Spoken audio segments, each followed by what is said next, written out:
ایک دفعہ حضور خواجہ غریب نواز رضی اللہ تعالیٰ عنہ اپنے مرشد حضور خواجہ عثمان ہارون کے پاس بیٹھے ہوئے تھے۔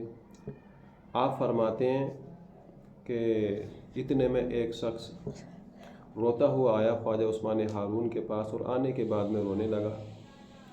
اس واقعے کو کتاب کا نام انیس الارباح ہے، اس میں لکھا ہوا ہے اور لکھنے والے غریب نواز ہیں۔ فرماتے ہیں کہ وہ آنے والا رونے لگا، خواجہ عثمان ہارون سے عرض کرتا ہے، خواجہ عثمان ہارون، میرا بیٹا 30 سال سے غائب ہے، اس کا پتہ نہیں چلتا کہاں چلا گیا۔ میں نے بہت سی جگہوں پہ اسے ڈھونڈوا لیا، لاکھ کوشش کر لی، مگر اس کا پتہ نہیں چلتا۔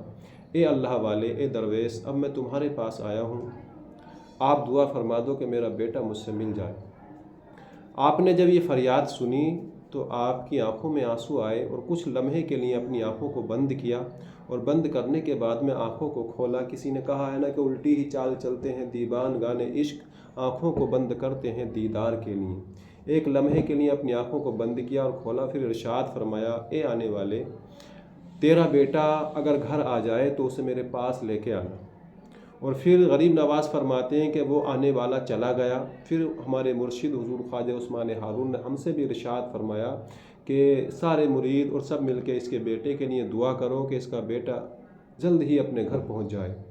غریب نواز فرماتے ہیں ہم بھی دعا کرنے لگے، مگر جیسے ہی وہ آنے والا حضور خواجہ عثمان ہارون کی خانقاہ سے باہر نکلا تو کسی آنے والے نے آ کے کہا کہ تم کیوں روتے پھرتے ہو، تمہارا بیٹا آج تمہارے گھر آ گیا۔ سبحان اللہ، الحمدللہ، کیا شان ہے۔ اللہ والوں کی بارگاہوں میں جانے سے بڑے بڑے بگڑے مقدر سنبھل جاتے ہیں، بگڑی ہوئی بن جاتی ہے۔ آج یہ اللہ والے کی بارگاہ میں آیا، اور اللہ والے کی دعا کے صدقے میں اللہ نے اس کا 30 سال کا کھویا ہوا بیٹا جو پتہ نہیں چلتا تھا، آج ہی اس کے گھر پہنچا دیا۔ کیسے پہنچا دیا یہ غور فرمائیں۔ اب یہ جلدی سے اپنے گھر پہنچا تو کیا دیکھتا ہے کہ وہ اس کا جوان بیٹا اس کے گھر بیٹھا ہوا ہے۔ دونوں باپ اور بیٹے خوب گلے سے ملے، خوب روئے۔ رونے کے بعد میں کیوں نہ روتے، کیونکہ 30 سال سے جو بیٹا اپنے باپ سے ملا ہو، اپنے باپ سے جو بیٹا ملا ہو، کتنی محبت ہوگی، کتنا درد ہوگا۔ 30 سال کے بعد ملے تھے باپ اور بیٹے۔ پھر اس باپ نے اپنے بیٹے سے کہا کہ بیٹے، میں آج خواجہ عثمان ہارون کے پاس گیا تھا ان سے دعا کرانے کے لیے، ان سے دعا کرائی میں نے، اور شاید یہ ان کی دعا کا نتیجہ ہے کہ تو مجھ سے مل گیا۔ چل میں پہلے تجھے اس اللہ والے کی بارگاہ میں لے کے چلتا ہوں جس کی دعا کے صدقے میں آج تو مجھ تک پہنچ گیا۔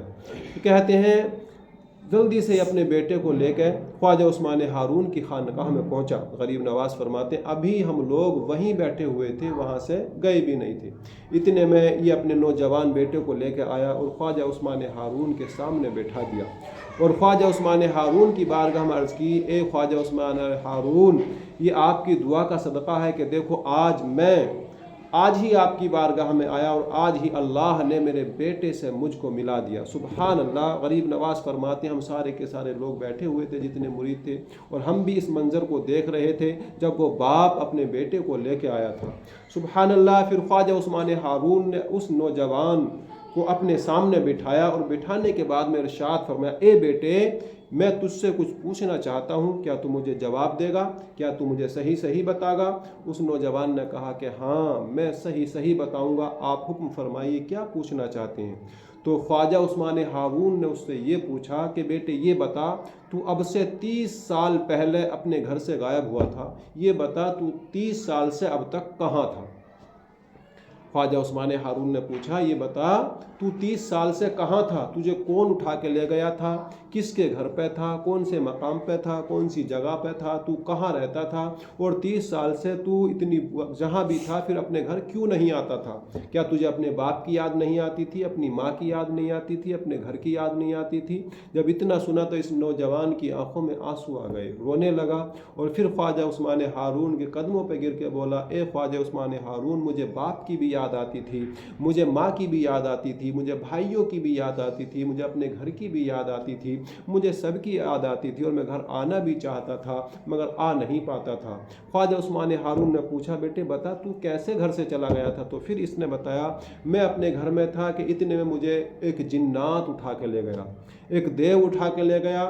خواجہ عثمان ہارون نے پوچھا وہ دیو تجھے کہاں لے گیا تھا، کہاں لے جا کے بند کر دیا تھا؟ تو اس نے کہا کہ وہ دیو مجھے سمندر کی طرف لے کے گیا اور بیچ سمندر میں لے جانے کے بعد میں اس نے مجھے ایک قید خانے میں بند کر دیا، جہاں اور بھی بہت سے جنات تھے، مجھے قید خانے میں بند کر دیا۔ میں ان کی لاکھ منتیں کرتا تھا، گزارشیں کرتا تھا، مجھے میرے گھر جانے دو، مجھے میرے باپ کی یاد آتی ہے، میری ماں روتی ہوگی، میرا باپ روتا ہوگا، میرے بھائی میرا راستہ دیکھتے ہوں گے، مجھے جانے دو۔ مگر وہ جنات مجھ پہ ترس نہیں کھاتے تھے، مجھے وہاں سے گھر تک نہیں پہنچاتے تھے۔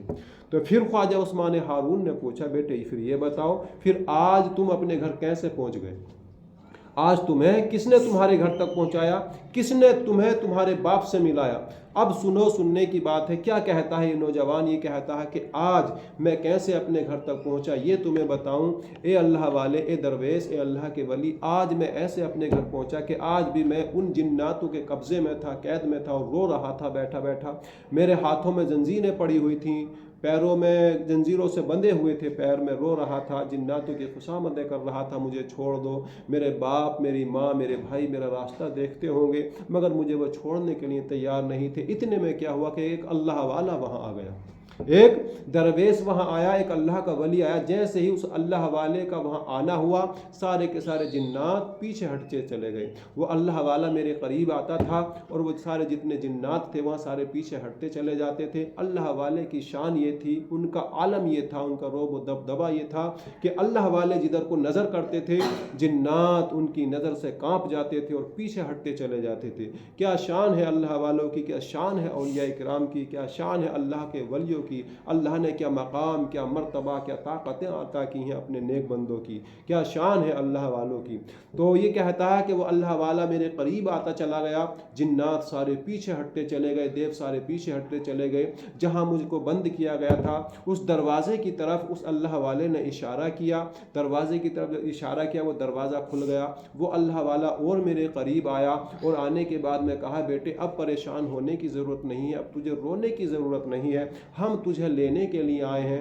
آج تیرا باپ ہمارے پاس آیا تھا، آنے کے بعد میں رو رہا تھا، ہم سے تیرے باپ کا رونا دیکھا نہ گیا اور ہم تیرے باپ کی التجا پہ تجھے لینے کے لیے آئے ہیں، اب ہم تجھے یہاں سے لے کے جائیں گے۔ یہ نوجوان کہتا ہے اے آنے والے اللہ والے یہ تو بتاؤ، ہم تو بیچ سمندر میں قید ہیں، ہم یہاں سے کیسے جائیں گے؟ تو اس اللہ والے نے کہا جب ہم تمہیں لینے یہاں آ سکتے ہیں تو لے کے یہاں سے جا بھی سکتے ہیں۔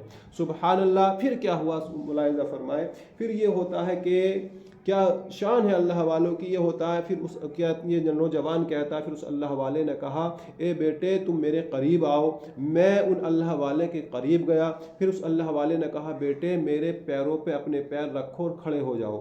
میں اس اللہ والے کے قدموں پہ قدم رکھ کے کھڑا ہو گیا۔ پھر اس اللہ والے نے کہا بیٹے اب اپنی آنکھوں کو بند کر لو۔ میں نے اپنی آنکھوں کو بند کیا۔ پھر اس اللہ والے نے کچھ ہی دیر کے بعد میں کہا بیٹے اپنی آنکھوں کو کھول لو۔ میں نے اپنی آنکھوں کو کھولا۔ اللہ اکبر، اللہ اکبر، کیا شان تھی اس اللہ والے کی۔ جب اس اللہ والے نے مجھ سے آنکھیں بند کرائی تھیں تو میں جناتوں کی قید میں تھا، اور جب اس اللہ والے نے کہا تھا بیٹے اب اپنی آنکھوں کو کھول لو، اور میں نے اپنی آنکھوں کو کھولا تو میں اپنے گھر میں بیٹھا ہوا تھا۔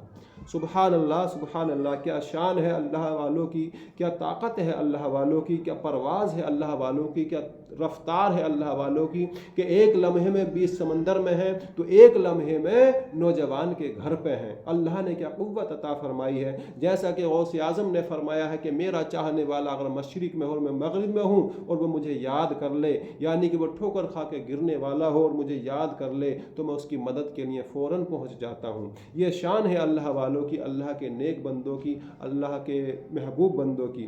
پھر خواجہ عثمان ہارون اس سے پوچھتے ہیں بیٹے اب ایک بات میں تجھ سے اور پوچھنا چاہتا ہوں، صحیح بتا گا؟ نوجوان نے کہا حضور بالکل صحیح بتاؤں گا، حکم فرمائیے کیا پوچھنا چاہتے ہیں، کیا کہنا چاہتے ہیں؟